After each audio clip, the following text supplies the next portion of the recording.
जय श्री कृष्णा। आज राधा अष्टमी के दिन आइए सुनते हैं राधा अष्टमी की कथा। भाद्र मास के शुक्ल पक्ष की अष्टमी को राधा अष्टमी यानी राधा रानी के प्राकट्य दिवस के रूप में मनाया जाता है। द्वापर युग में इस पावन तिथि पर देवी राधा का जन्म हुआ था। यह तिथि 14 सितंबर यानी आज है। पौराणिक कथाओं में बताया गया है कि राधा जी का जन्म माता के गर्भ से नहीं बल्कि वृषभानु जी की तपोभूमि से प्रकट हुई थी। ब्रह्मवैवर्त पुराण में राधा जी के जन्म की जो कथा बताई गई है वह इस प्रकार है।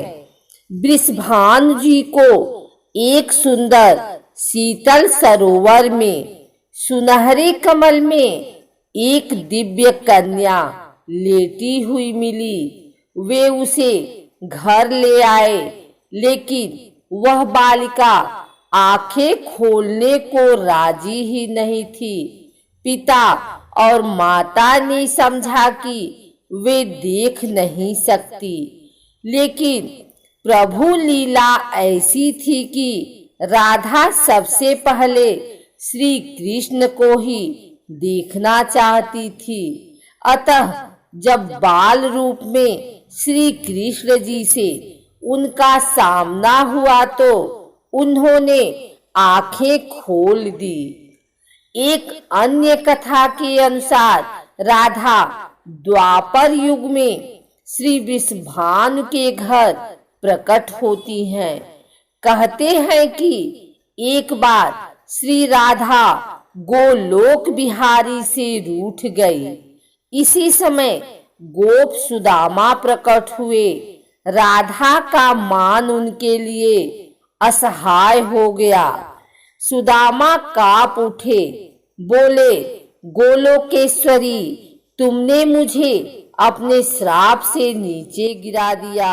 मुझे असुर योनि प्राप्ति का दुख नहीं है, पर मैं कृष्ण वियोग से तप्त हो रहा हूँ। इस वियोग का तुम्हें अनुभव नहीं है, अतः एक बार तुम भी इस दुख का अनुभव करो।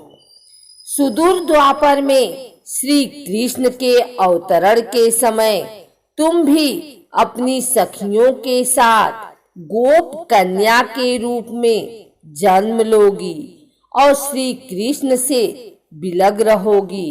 सुदामा को जाते देखकर श्री राधा को अपनी त्रुटि का आभास हुआ और वे भय से कातर हो उठी।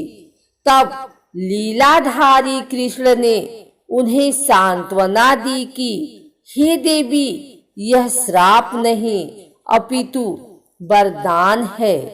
इसी निमित्त से जगत में तुम्हारी मधुर लीला रस की सनातन धारा प्रवाहित होगी, जिसमें नहाकर जीव अनंत काल तक कृत्य होंगे।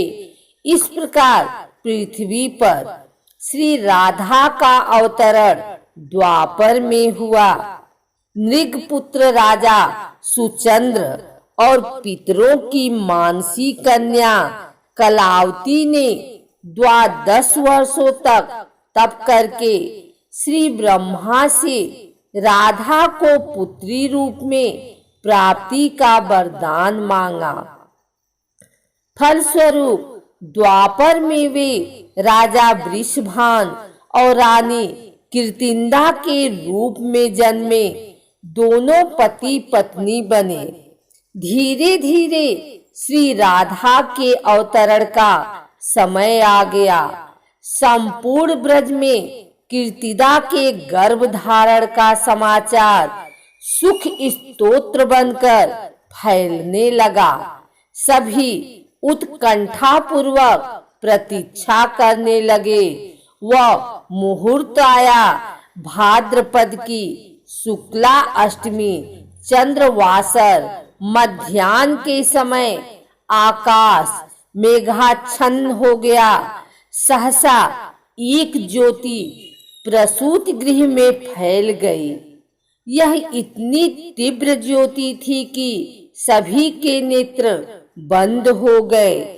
एक क्षण पश्चात गोपियों ने देखा कि 7 सहस्त्र शरद चंद्रों की कांति के साथ एक नन्ही बालिका कृतिदा मैया के समक्ष लेटी हुई है।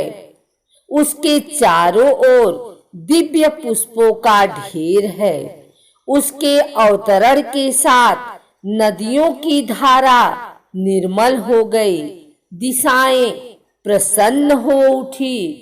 शीतल मंद पवन अरविंद से सौरभ का विस्तार करते हुए बहने लगी। राधा बिना तो कृष्ण है ही नहीं। राधा का उल्टा होता है धारा। धारा का अर्थ है करंट यानी जीवन शक्ति।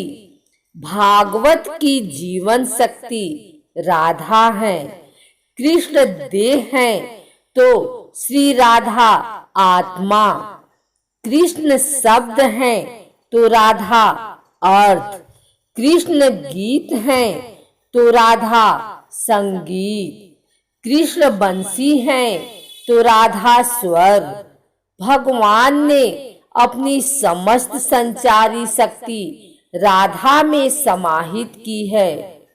इसलिए कहते हैं जहाँ कृष्ण राधा तहाँ जह राधा तह कृष्ण।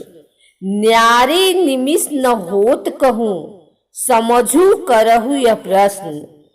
इस नाम की महिमा अपरंपार है।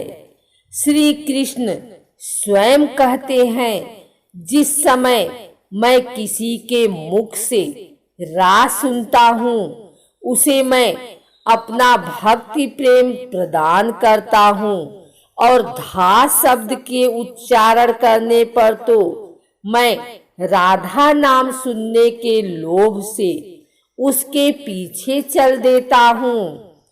राधा कृष्ण की भक्ति का कालांतर में निरंतर विस्तार हुआ। निम्बार वल्लभ राधा वल्लभ और सखी समुदाय ने इसे पुष्ट किया। कृष्ण के साथ श्री राधा सर्वोच्च देवी रूप में विराजमान है।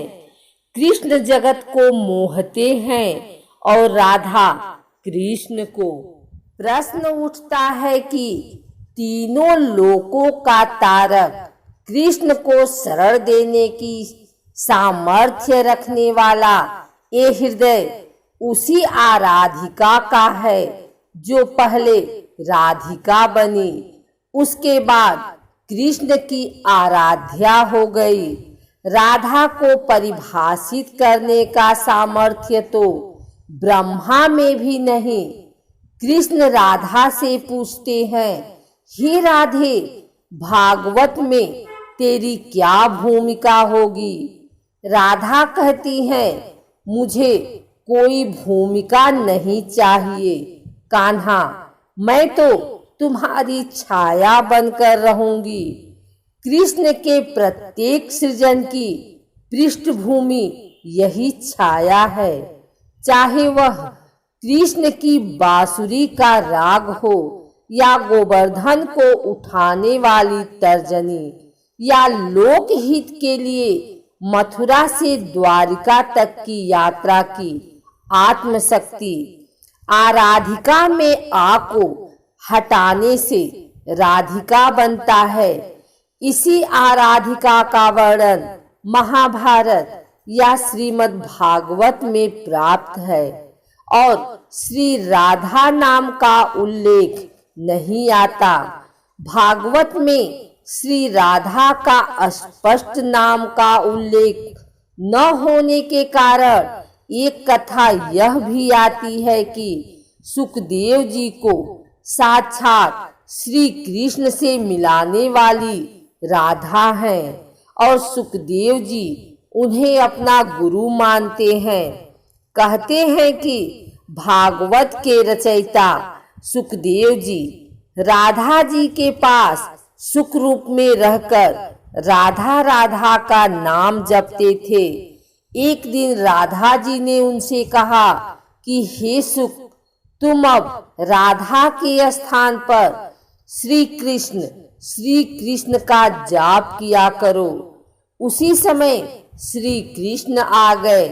राधा ने यह कहकर कि यह सुख बहुत ही मीठे स्वर में बोलता है, उसे कृष्ण के हाथ सौंप दिया, अर्थात उन्हें ब्रह्मा का साक्षात्कार करा दिया।